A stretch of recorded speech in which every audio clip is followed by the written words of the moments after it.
ఉమ్మడి తూర్పుగోదావరి జిల్లాలో ఇటు కోనసీమ కావచ్చు, ఇటు తూర్పుగోదావరి జిల్లా కావచ్చు, కూటమి అభ్యర్థులు అయితే ప్రపంచం సృష్టిస్తున్నారని చెప్పొచ్చు. ఏదైతే ఎగ్జిట్ పోల్స్ ఉన్నాయో ఎగ్జిట్ పోల్స్కి అనుబంధంగానే మొత్తం ఇక్కడంతా కూడా అభ్యర్థులు అంతా కూడా ముందంజలో ఉన్నారు. అదేవిధంగా రాజమండ్రి సిటీ రూరల్ కూడా అత్యధిక మెజార్టీతో విజయకేతం ఎగరవేయడం చూస్తాం. ఇప్పుడు మనతో పాటు సిటీ అభ్యర్థి ఆదిరెడ్డి వాసు ఉన్నారు. ఆయన మాటల్లోనే అసలు ఈ విజయం కోసం పూర్తిగా తెలుసుకునే ప్రయత్నం చేద్దాం. చెప్పండి, ఇప్పుడు గతంలో మీరు ఇప్పటి వరకు కూడా ఒక 50,000 పైచీలకు మెజార్టీ అని గత చాలాసార్లు చెప్పిన పరిస్థితులు ఉన్నాయి. ఇప్పుడు అంతకు మించిన మెజార్టీ వచ్చింది. దీన్ని ఏ విధంగా చూడవచ్చు? వైసీపీ మీద వ్యతిరేకత, ప్రజాస్వామ్య గెలుపు,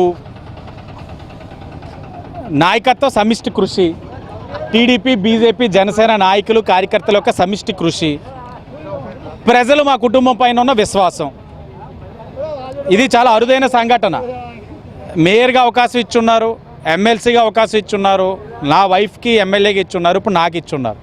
ఒక కుటుంబంలో నలుగురికి రావడం అన్నది బహుశా ఎక్కడా కూడా చరిత్రలో లేదు. ఈ అవకాశం వచ్చింది అని అంటే ప్రజలు ఎంత చేరువుగా ఉన్నామన్నది మనం అర్థం చేసుకోవాలి. తప్పకుండా ప్రజలు ఏదైతే విశ్వాసంతో మాకు ఎంత 74,000 మెజార్టీ, 74,000 మెజార్టీ అంటే చిన్న విషయం కాదు.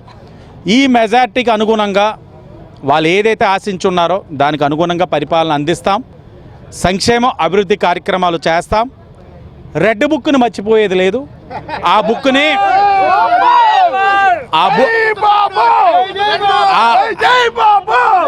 ఆ రెడ్ బుక్ కార్యక్రమాన్ని లోకేష్ గారు తీసుకుంటారు. అభివృద్ధి సంక్షేమం నెగ్గిన అభ్యర్థులుగా మేము తీసుకుంటాం. అవకాశం మేరకు ఆ పరిపాలన కూడా మా వాళ్ళకి అప్పచెప్పి రెడ్ బుక్లోని పాత్ర పోషించమంటే నేను కూడా అక్కడికి వెళ్తాను. సార్, ఇప్పుడు ఎగ్జిట్ పోల్స్ ఒక్క నిమిషం అయితే చూస్తున్నాం. మొత్తం అంతా కూడా పూర్తిగా ఇక్కడ విజయోత్సవాల్లో పూర్తిగా ఉన్నారు. అదేవిధంగా ఇప్పటి వరకు కూడా 74,000 అత్యధిక మెజార్టీతోటి ఆంధ్రప్రదేశ్ స్టేట్లోనే మొదటిసారిగా ఇక్కడ నెగ్గిన పరిస్థితులు కూడా చూస్తున్నాం.